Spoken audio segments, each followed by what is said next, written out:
come to this part? No! We do. Hi guys, I'm Cole Anderson. I'm Stella Erickson. And this is Elliot Dahlheimer, and I survived Africa. Okay, that was good. Okay, anyways. I liked it better when you snorted at the end. Sorry. I'll try to snort. Quick, throughout. do it. Right now? What? I can't do that. That's so awkward.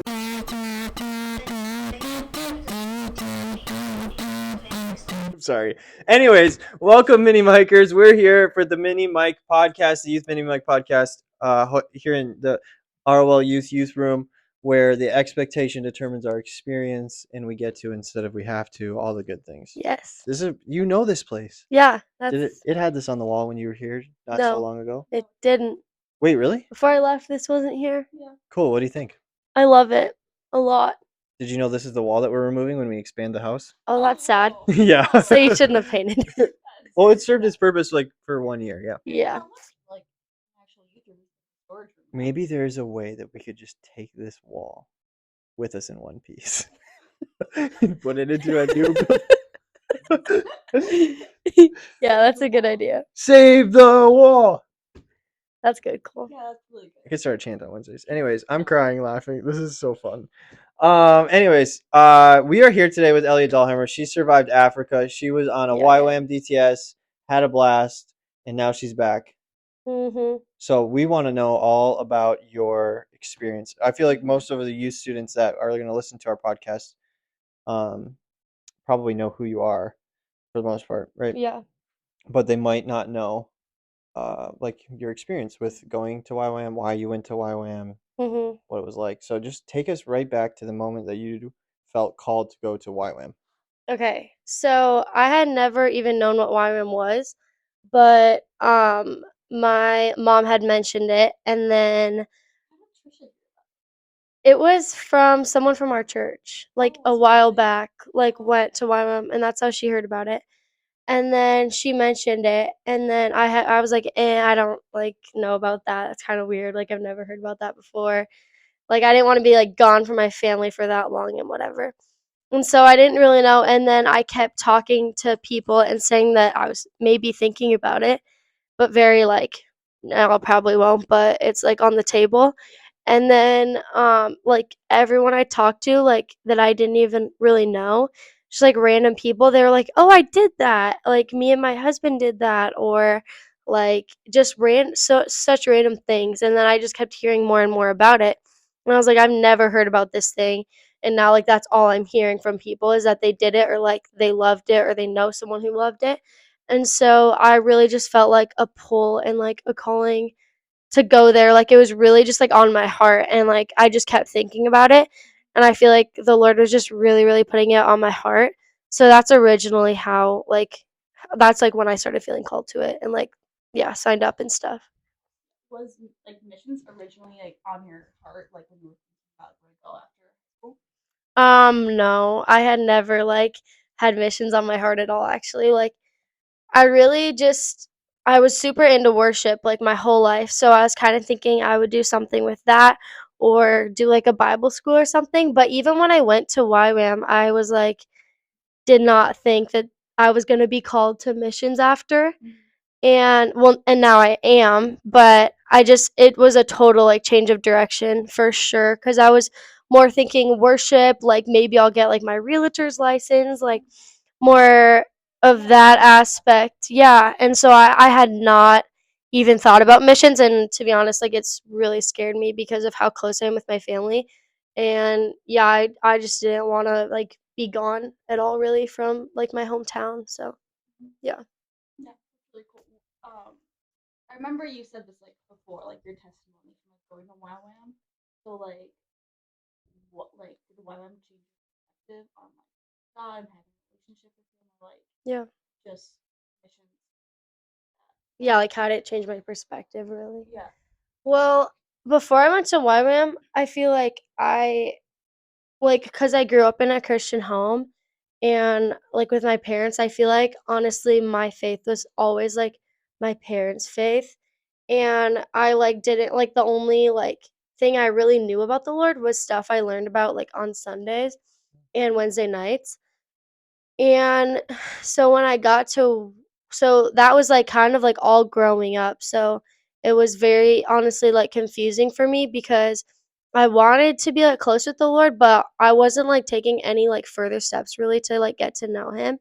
And so it just led me into being like very confused on like what he was and who he was because I wasn't trying to find out. And yeah, so I feel like I was very lukewarm in a way of just being like my faith being based on like my parents' faith, and like I loved the Lord, at least I thought I did, but I didn't really know him. And so when I got to YWAM, my whole like my perspective shifted, not even because of like I it was like really strange like being around like a crowd of people who was all like crazy for him, but at the same time like I feel like I kind of had that back here. And so in a way the thing that like shifted me was I would say the gospel, and like the way that they kept like preaching that or like sharing the gospel, and how like I was taught to like learn it like on the back of my head, like share the gospel in 2 minutes.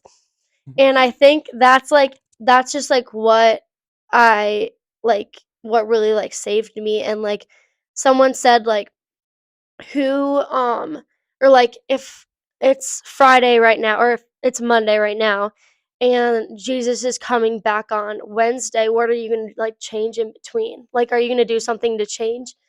And like then I was like, wow, I'm not like living my life like Jesus is coming back tomorrow, and I never actually like had that as a reality in my head.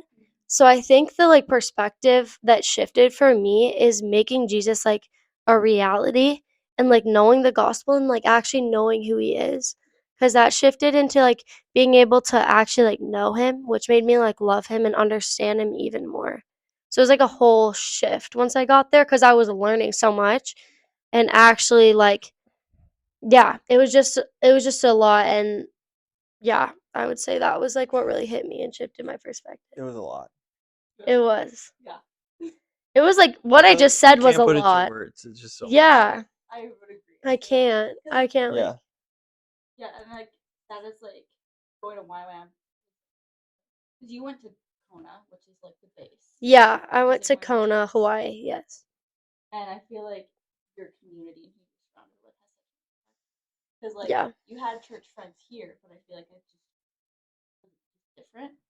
Yeah, it was different in a way of seeing other people's perspective, I guess, on like who Jesus is, and like knowing more people. And honestly, like a lot of them were growing too, like as well as like me, because we're mostly like the same age, so we're kind of all figuring it out similarly.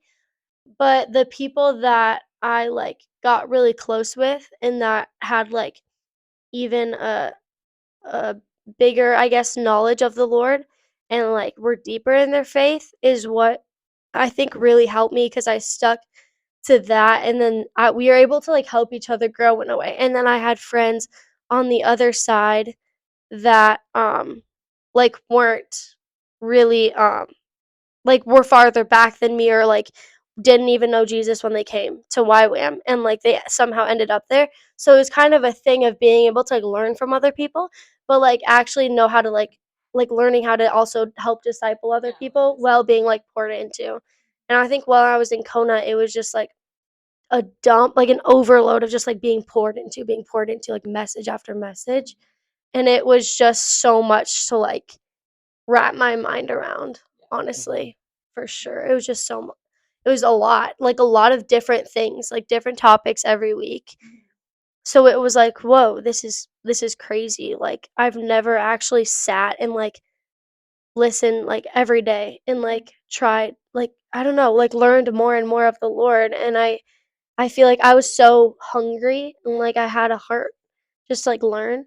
And so it was really, really cool to just be able to sit and like learn and learn and learn. Hmm. Literally every day you Yeah, with like-minded people, which is also really cool. So I feel like it could have gone another way where I could have gone somewhere else after like I graduated and grown by myself without my parents in a different way and then fallen away from the Lord. And so it was like that thing where I chose to go there and like actually get poured into with a bunch of other people. And I think having a surrounding of people that are like-minded is super, super important. Yeah. That's cool. I think there's like there because there's always like that argument, at least when I was growing up and probably the generation before me, it's not as like that prevalent, like you have to go to college thing. But they would always say between like choosing between like a Christian, like going somewhere Christian after school and going somewhere like secular. Like depending on like the person, your personality, like it like some people would thrive in the environment of like going into a secular space and like Yeah. having to make their faith their own and choose Jesus and have conviction. Yeah, for sure. And then others, not to say you wouldn't, but like but then others will thrive more when like they're surrounded with like a very Christian Yeah. bathing really in like what it Mhm. means to be a Christian and like getting like that huge uh outpouring of knowledge Yeah. and time spent with Jesus. That So it's makes kind of like sense. cool and like two different paths. Like not everyone can go to YWAM, but like or to anything even similar to that. Some people like are called to the marketplace to be missionaries too, Yeah. and some people are called to um like U of M. Mhm. And it's like what is that going to look like when you step into the dorms or I mean like if you go out during a game day at the at the U of M, like you're driving down the strip and like everyone's having a party in their front yard at the fraternity houses. Yeah. Like what does it look like to be a Christian in those atmospheres? Yeah, I for think sure. I think that question that you shared is really jarring, right? Like if Jesus was coming back. So today's Monday, you said Friday and Wednesday or something, but Yeah. today's Monday. So if Jesus is coming back Friday or something, right? Sunday, Yeah. like jarring for me, but like oh, gosh, what would I do differently? Anything? Like Yeah. and like what would the average high school student do differently? Because that doesn't mean you get to drop out, Yeah. right? Yeah. Like if God's not calling you to drop out of school just because he's coming Yeah. back. I mean like what does it look like to be in greater community? And you were kind of in a space where you're like already pursuing Jesus every day, like you have Mhm. opportunity for like a worship service and a Yeah. teaching and then prayer and like discipleship with different people. Yeah. Now that you're like back in somewhat of like normal world, right? Mhm. What would like if you were posed with the same question or like even thinking back to high school, like what would you change Monday to Friday if you knew Jesus was coming back Friday and you heard about it on Monday? That's a Like good what would you do different? Like what would it question. look like? Yeah. I think that the thing that I would do that comes to my mind right off the bat is just have like set like quiet time with the Lord. Like not go, go, go. And I feel like that's how it always was for me in high school. Like it is stressful. Like you have homework, you have friends, like sports, like it just keeps going. But I never like I always kind of put like reading my Bible like on the back burner and like instead of making it a priority. And I think just like setting like 30 minutes in a day, you're going to set a timer, like put your phone aside and just like be still, like set a quiet time for yourself. Like maybe 10 minutes like you're just sitting and like trying to like listen to the Lord or just like sitting in his presence and like thanking him for what he's doing and then 10 minutes of reading your Bible and then 10 minutes of application. Like actually have like a set thing that you do each day.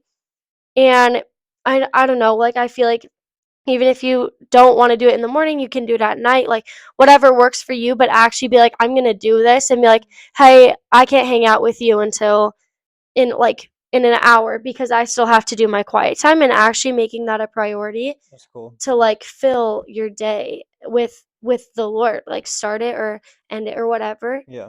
Because I didn't do that and I feel like that's a lot that I was lacking from. Yeah, that's cool. That secret place was just God. Yeah. Just, like absorbing and like And I feel like when people say secret place, like before I went to YWAM, I was like, what's a secret place? Like, what are they saying? You know? Yeah, but secret there's a secret room. Like, what secret room is everyone going to? Okay, fill And me they all in. know about it, but I don't. I know. I'm like, yeah, like, Where's what? the Christian club that I can go to? I just want to hang out at I the know. secret place. I like looking up like secret place on maps or something, but Actually? I no. Okay. Like, bro, you did No, not. no, I did not. But what I've done is I've like asked the Lord, like in my mind, like what's a secret place that He can always bring me to?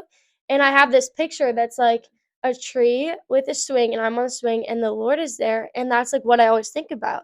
And so when I'm like sitting in the secret place with the Lord, I shut my eyes and that place comes to my mind. And it doesn't have to be when I'm doing my quiet time. It can be separate, like during the day, like, okay, like I just fought with my mom. I'm gonna like go and sit down and just like be in the presence of the Lord where he always brings me back. And it might change now and again, but like that's what like for the past 6-7 months has been like my secret place with the Lord, and it's really helped me a lot to be able to like go back to like an actual like space with him, Yeah, that's kind of cool. even when I'm not in like my room or something, but like I'm in my car, but it's the same space with the Lord. That's really cool. It's a really cool concept that like you're physically in different Yeah. places, but like spiritually You're in that place with the Lord, yeah. So that's what I've been doing for like a secret place with the Lord. I love it. Sick. Yeah. So you had that a lot time at YWAM as you're learning and growing. Yeah. The a lot time. We're gonna call it that, okay? Okay. And then as you're coming to the end, they give you like, how does that work as you're coming to the end? Because you didn't know it for sure you were going to Africa as you started, right? Yeah. So, well, we actually found out like where we're going on outreach, our mission, very early. So it was Oh, like okay, the cool. second week Okay. or something. So the first week, end of the first week, they had like a video with all the places. There was 35 different places, different like countries that we were all going to. And so then you have 24 hours to pray about it and put in your top 3. So I had New Zealand, Kenya, and Cyprus. So it was like super like all over the place, but that's just what I was like feeling. Yeah. But I actually felt Kenya so strongly, but I was like, New Zealand. Like So can you put like the same? Can you put the same one on 3 times? what? Can you put the same one? Yeah, On? you So you can. could say Kenya, Kenya, Kenya. Mhm. Like, I'm going to Kenya. You can't change my mind. Yeah. But they pray about it, and we had a guy on our team that didn't put anything in Africa down, and he got Kenya and Burundi. Oh, So it's like not even guaranteed. sorry, dude. I know. It's Listen to the podcast. If you see us, hi. What's his name? Shout him out. Isaiah. Hi, Isaiah. Or Isaiah. No, he's a great. Wait. It was a life-changing experience. Yeah, for him. life changing. Hold on, I saw your whole team. Is that the blonde one? Yeah. That's what I thought. I didn't Sorry, do I'm that. really I'm not weird. I didn't do that. And her roommate. Stop. too. I didn't do that either. Stop. Yeah, you follow like all of them. That's so funny. I was like, is it weird if I follow No, it's not weird. You're just a supporter. them? I am really. I forgot what I'll we were support you talking too. about. Follow me, and I won't. Follow ROL Youth. Yeah, support us. Just kidding. Anyway, so then a week later at the end of the week, they had like us all get in a circle, and they were like, okay, we were gonna do like duck duck goose, but they were like being so like we don't do games, so we were kind of all thinking, Goose? yeah. So we all got in a circle, which Who's all? like my whole 300 class In a circle? in a big circle in like this arena thing. This is weird. And then we were all like something's Who going got to on. stand in the middle? Because that would be fun. We were like something's going on, and and they were like, okay, we have some like we played like one round, and it was so How weird. does that even work? I don't know. It like doesn't After work. 1.5 mile around. I know. I know. It was kind of like we were all like bunched together in the circle. It wasn't like actually one. Oh, okay, cool. So you're like we were. You were like holding hands. Yeah. Yeah. No. 300-person circle. And then this video goes on this big screen, and we start like freaking out because we all kind of like knew it was happening, and it was like find out, or it was like, do you want to like know where you're going on outreach? And then it just like we were like screaming like yes and whatever.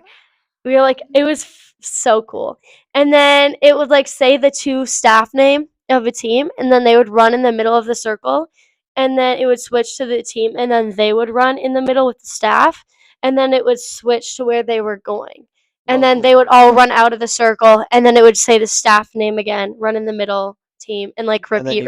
And then you would like leave that place and like go chat with your team kind of thing. Well, no, we would go back out into the circle because we were still watching everyone. Okay. And then after you met up with your team and like went to lunch and stuff. And so that's how I found out. And I was really happy when I first found out. I thought Burundi was like a city in Kenya or something. I was like, I'm going to Kenya, and like it's like Burundi, Kenya, like the city or something in Kenya. And then I was like, oh wait, like it's a whole nother country. And so yeah, when then I was like, oh, that's like cool. I'm going to 2 different countries, and then yeah, I think it was just like a whole like adjustment. Africa's like just a bunch of countries. Yeah, because I it's a know. continent. So yeah, Half I of mean, It it- made I know you know, but like Yeah, it's like I feel like people very seriously underestimate how freaking large Africa is. it's huge. Yeah, It's because we're just huge. like I North don't know like America. half of I can drive to Florida. And I'm like, yeah, because this country's tiny. Yeah, it's Like, really small. I mean, it's it bigger than is. England and stuff, but like, it's like wide, but like yeah, Africa is like, blah, Yeah, so it's big. huge.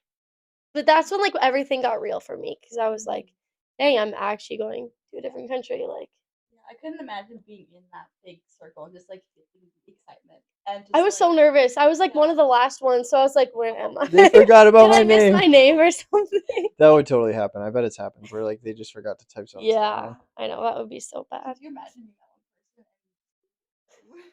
It's like That would be so it's kind of like The sad. Bachelor and you didn't get a rose. Just like pack your bags. Oh my Like, gosh. I'm going home.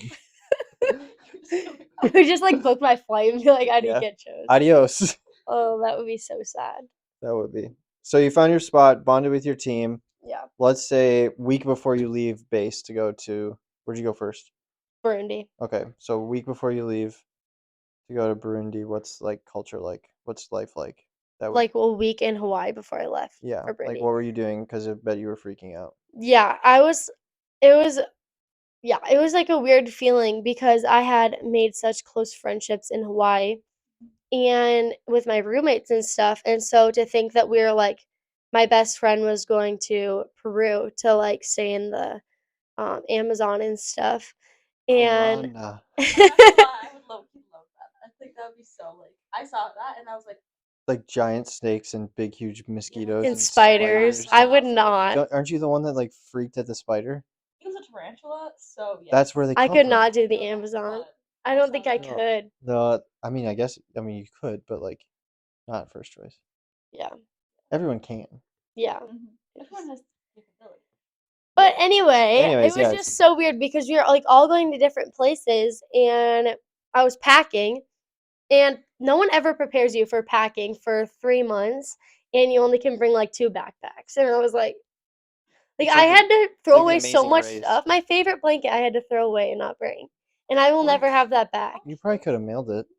I I know probably people in could have, Hawaii. but You it was probably could've just last given it to minute. some people.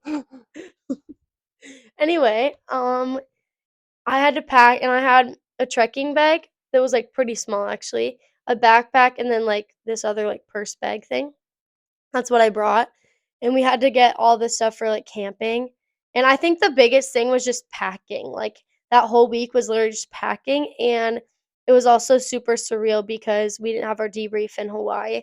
So we were never going to like be back with our class like in Hawaii. And it was just like, it was honestly really, really sad. Like I think we were all just, we were so excited for outreach, but it was also like super, super sad for sure. Like leaving everyone. It's different from like you leaving Minnesota. 'Cause, like, Yeah. I'm gonna see these people again in like 6 Yeah. months. But these people I've lived with 24/7. Yeah. And I don't know if I'm ever gonna Yeah. So, Well, like- we see them at the end Yeah. and we had the debrief in Atlanta, but we are never gonna like be in that space again all together in Hawaii. So yeah, it was really sad. But it was like an end of an era, but we were also so excited. So many mixed feelings. But yeah, I don't know. That's kind of how everyone felt, I would say. Cool. Yeah. So how was like just Africa and like your story? Like I want to hear all of it. Yeah. We don't have time for all of it. So let's just do Not the all of it. top 3. Okay. Yeah. Well, do you want me to like just say the top 3 stories or like how it felt like adjusting? I feel like Everyone kind of knows. we get that the adjustment was like really hard. Yeah. I don't Yeah. feel like you don't have to like go into great detail. I can imagine it was like crushingly hard in some ways. Yeah. Because that's the best part about creating anointing, crushing. Exactly. And then but yeah, like what was your first like really cool experience that made you be like, I'm so glad I'm here and I'm no longer like sick of the idea of being here. Does that make sense? Yeah. Because the first like couple weeks I was like super homesick and like wanted to go. Just be like really hard, like Yeah. experiencing all that change. Yeah, it was hard for sure. But I think the first thing that happened that I was like totally a shift of perspective and like I'm here for a reason was when we were coming back from a church and like it was only like half our team and we stopped because our contacts needed to get fruit and we are like, okay, like let's go out and like share the gospel. And No big deal. yeah. And it's Don't speak not the language. We're all white. We're just gonna go into this village and share the gospel. I know. I And just say so it's and just I so had funny. Like you don't think about it when we like live in Minnesota, right? So like yeah. we're not a minority at all. But then you step into countries like that, and it's like you get to feel like what it feels like. It's just so different, Yeah, for sure. especially if you're blonde. Yeah, I know. I wanted to like shave off like all of my hair. Anyway, I so we went out of the car and in Burundi it's the poorest country in the world, so they are always like wanting to steal stuff and like our team got like grabbed all the time and it was just like not very safe. So even going out and like sharing the like going out of the car was like something that I had to like lean on the Lord for like not like being having peace, I guess. Like I was still like had to be aware, but Mhm. not like letting that like invade my minds of being like fearful. Yeah. So we went out of the car and it was night and I shared the gospel for the first time on my trip because it was like the first week or two. And I think I like prayed to the Lord before because I was actually like super nervous. And I just felt like so much peace and like everything that came out of me was so like of the Lord. And so I think that's when I switched because I was like, wait, I can do this. When I was kind of thinking like, can I? Like, am I capable? Like, like I feel like someone could do this better than me. And I think it was like a validation that like the Lord wanted me there and he was going to use me in that place. Yeah, and it's him that has the glory and it's not about me. So I feel like when I did get into that like can I do this? It's almost like a selfish thing because it's like can I do this? But it's actually like the Lord that I have to lean on Yeah. and he's the one that's going to be doing it. So, yeah. But when I first preached the gospel, I think 6 people got saved and it was like it was crazy. It was That's a so really cool. really good experience. Yeah. And the Amazing. Lord really worked. Yeah. That's amazing. Mhm. I think we say that to our students all the time. That like, can I do this thing? Like, or at least I feel like I say it all the time. Maybe it's like student leaders and stuff, but like everyone's always like, oh, like that's not my role. Like, I'm not supposed to be the one doing that. Like, Yeah. somebody will share the gospel with them. I'm like, dude, yeah, like somebody will, fine, whatever. But and maybe like someone can do it better than you, but like no one can do it like you. Yeah. Like God's calling you to do it because He wants you to do it, not because He wants Stella to do it or Elliot to do it, like because He wants you to do it. Yeah. Like, and so yeah, it's like I so when you like Elliot's saying like when you're not willing to like follow that call, then you're like being so unfaithful to Yeah. what He's want. Like For sure. He really just wants to use you. Mhm. And then when you can surrender and have that moment, like maybe 6 people get saved, and maybe nobody does, but like He shows up and works through you, Yeah. and it's always faithful to do that. Yeah, there's like still a seed planted. That person was saved. Yeah, Yeah. yeah. I don't think our goal, and maybe the missionary should be saying this, not me, but I don't think our goal should be that people get saved. It should be like Jesus is glorified, Yeah. and right, and He's glorified in our going and in our sharing. Mhm. Not He's glorified in saving too, like He's glorified when souls are saved. Yeah. But our first and foremost responsibility isn't to the other person; it's to Jesus and like following His call Yeah. and how He's leading us, and then like the fruit of being responsive and obedient is souls, right? Yeah. For sure. Is that what missionaries say? Yeah. For sure. Yeah, I mean, that's like our whole thing, yeah, is like God being glorified in that. And like there's outreaches that go to the Himalayas where it's closed or like other places that are closed and they don't get one salvation and like you have to understand that it is like God that you want to glorify and like you did grow and you are planting seeds, but it is like it's hard like when you don't get salvations when you do like no matter what like God has to have like the glory and it says that in the Bible. So yeah. Yeah, that's good stuff. That was one story. Should we hear another one? Yeah, I have a question. I So like questions. Good. She has a question. So Africa is Africa. what was the there had to be a lot I have a question. Just kidding. Go ahead. there has to be like a lot of like spiritual warfare in Africa Yeah, because that's for where sure. like all like just like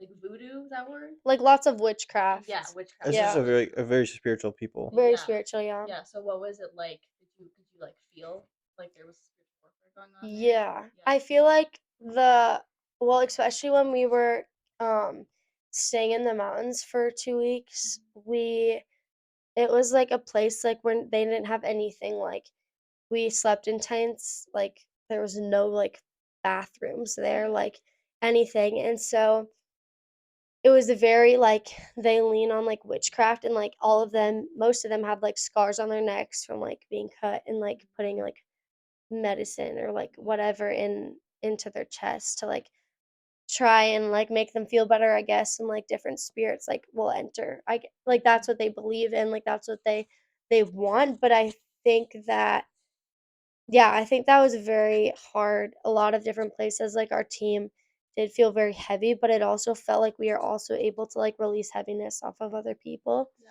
because we delivered people from demons, I mean, a few times up there. And yeah, so it was cool to see how I mean, it is so real. And so like when you do like deliver someone, you can see it. Like you can see the spirit, and like looking in their eyes, and like you can see it when it's like not them, and like in severe cases. I mean, it's not always like that. But With, like the heavy oppression. and, yeah, like, possible possession. yeah, like being like you can't always tell when someone's possessed, but there was a lot like that you could just see like visibly there. And I know one story, this woman said that she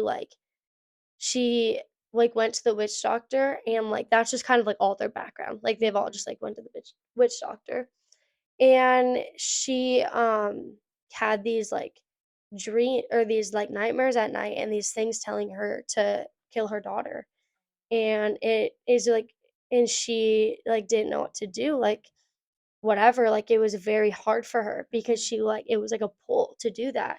And my team was able to come and like deliver her from that, and we had checked up on her like weeks or like later, and she or like when they prayed for her, she was like, wow, like was like like smiling, like she was like, I feel like a joy like I hadn't felt like this. And like you can to see like actually like that being lifted off of people is really really cool. But in the meantime, it is super super heavy because of like what they're leaning on, and what they're going to is really hard to see when you know that there's more, you know that but, there's like, they don't. another side. Yeah, for sure. 'Cause, yeah, they're just searching for like with the woman, like just like the freedom from that Yeah. spirit or whatever. Yeah. But like, yeah, like they don't. They don't know that, like some of them don't even know like who Jesus is. And so it's it's a very heavy thing, and it's hard, and to see like the poverty and the stuff they go through, and they don't have like money to go to hospitals, so then they lean to that because it's cheaper and they're like right next door. And it's hard to be like, you like, I don't know, like you have to reach them, and you have to talk to them, and like be friends with them because like th- they don't know really, Yeah. a lot of them. And so it's hard to see like the enemy attacking people in that way. And it's really really sad, it's really really hard for sure. Yeah. When you know like there is like freedom. Yeah, freedom on and, the other like, side. Yeah. Yeah. Yeah. So but we were able to help a lot of people in that aspect, which was really cool. um but there's always like more, and there's always more, and so yeah, it's hard for sure to like deal with that too on missions. It's like another side of it. It's being like Like guilty that you can't do more. like yeah, almost like that guilt that you're not like, I'm not there right now, like I could be saving more, like helping people know Jesus, or like whatever. And so I think that's probably another thing, even coming back here, skipping to that, but like get like not feeling like, oh, what am I doing here, like I'm not doing anything, when you're doing ministry, used to doing ministry every day. And it's just, yeah, I would say that was hard being there and seeing all the poverty, and like it was so heartbreaking, and not having actual a lot of resources, I guess, to give them. Mhm. Yeah, besides the Lord, which obviously helped a lot. Like they were able to Yeah, like yeah, see him and stuff, but the kids that don't eat for months, it's like it's hard, to be like, "Oh, I can't. Like give you I don't have anything. I only have the Lord." And so and then to look back at how we live here and like throwing food away, it's like, yeah, it was heartbreaking for sure. Yeah. So when you got back, you like, what got back to like you like wanted to go back because like you saw like how much more you helped there. Um, I would say like I definitely feel like I want to do long-term missions in the future, and like coming back, I definitely like miss that and I miss my team. But right now, I definitely feel like it's okay. Like the Lord is saying it's okay to be here Like for a surrender season. that Yeah, like like that feeling of that feeling of like guilt and stuff, because there are teams there that are like working there right now. And so it's really good to see like at the both the bases I'm at, there's teams right now like working there. And like it's not just like we left and now there won't be a team there for years. It's like ongoing stuff. So it's really encouraging to see. But yeah, I definitely want to do like long term, like 2 5 year, like 2 to 5 year missions like at a time. Because I feel like that's way it's almost more impactful, especially for closed nations, because you have to like make relationship. So what is a closed nation? It means that you can't preach the gospel, and you can't like talk about Jesus. And so in Central Asia and like Turkey and different countries in Africa are closed. But like there you have to like make relationships, and you have to like be friends with them and invite them into your home. And when you invite them into your home, you can talk about Jesus. So it's more like it's long term. Yeah, And and it then takes like years or a year to get a salvation. yeah, So that's it's different than like my outreach. We got like over 1,000 salvations. Yeah. So it's such a praise, and then yeah. and I'm so thankful for that, and it was crazy and so good, but it's also the Lord's been giving me a heart for the closed nations as well. So, yeah. That's really cool. Do you feel like you had to um like like spiritually protect yourself after like encountering just like warfare, Yeah. spiritual warfare? You turn it off? Just now. It's back on. Um, Is it green? Is it actually? yeah.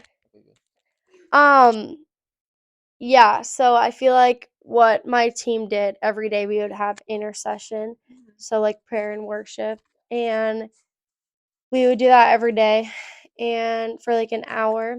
And then I think that was honestly what like cuz it is so real like I said, and so being able to protect yourself spiritually. Like with like And full armor yeah, and so I feel like we are so like surrounded, but like if anyone like felt heavy or anything, we would just pray off anything. And just like being vulnerable and honest with the team was really like really good for us and like kept us strong Yeah. for sure spiritually, instead of like even like gossiping, and then you're like almost like you're letting a spirit of gossip in, and then like something happen, like I don't know. So you have to like come up front with stuff. And I think that's what kept, like obviously we definitely like we're all human, like we had downfalls or like things we had to confront, but it's like the confronting that kept different things out that could like Yeah. grow and whatever and Like make bringing the light. yeah. And then Yeah, so I feel like spiritually we are really we just I don't know what the word is, but we s- like we are strong in that. So I feel like we are protected by the like, Lord you're in that way. spiritually bold. Yeah, like pray over each other and like confront and like save, be vulnerable. If you are feeling something, we would pray it off. Because like people did get nightmares on our team if we were in like a bad area, and we would just like pray and pray and pray and like and the Lord worked and they didn't have nightmares anymore. But there was definitely different like things that were darker, but just leaning on the Lord for understanding was what we did. What is my mom calls it something when you like pray over someone for like healing, like spiritually, like physically, and then it's like I know she calls it like a splatter, but like you then later feel like you pray with someone's like physically like their knee pain. And Mhm. now you're Oh, like yeah. you have knee pain. You know what I mean? Yeah. I feel like that happens too. Like if you pray off like you are in an area where it's like there is like spiritual oppression and it's so strong that it like even if you are filled with the Holy Spirit that like you can experience that Yeah. as well. For sure. And I feel like sometimes it's like almost the Lord telling you. Like sometimes we didn't know. Like we'd walk into a place and we're like, oh, it seems fine. But then we'd all feel heavy and we're like, Yeah. what's going on here? And that would make us like ask the person a question like, what was your childhood like? What was different things? And we would see that um like that they had been struggling with witchcraft or different things and were like being like taunted. And so honestly, sometimes the heaviness isn't always from Satan. Sometimes it's like almost from the Lord telling you that they have heaviness. Yeah, And so, yeah. Yeah. that's cool. Mhm.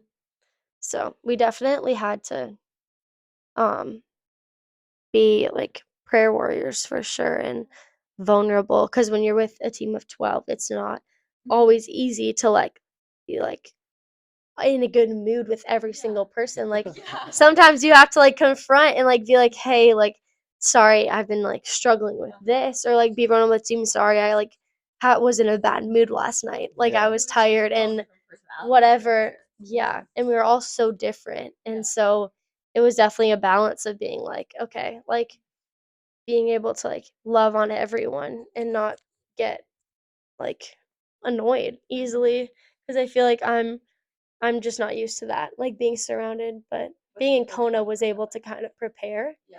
But like then when you're on outreach, you're like with the same people for that long in like a place you've never been, so it's super stretching and you're being stretched with other people. You only have each other too. Yeah.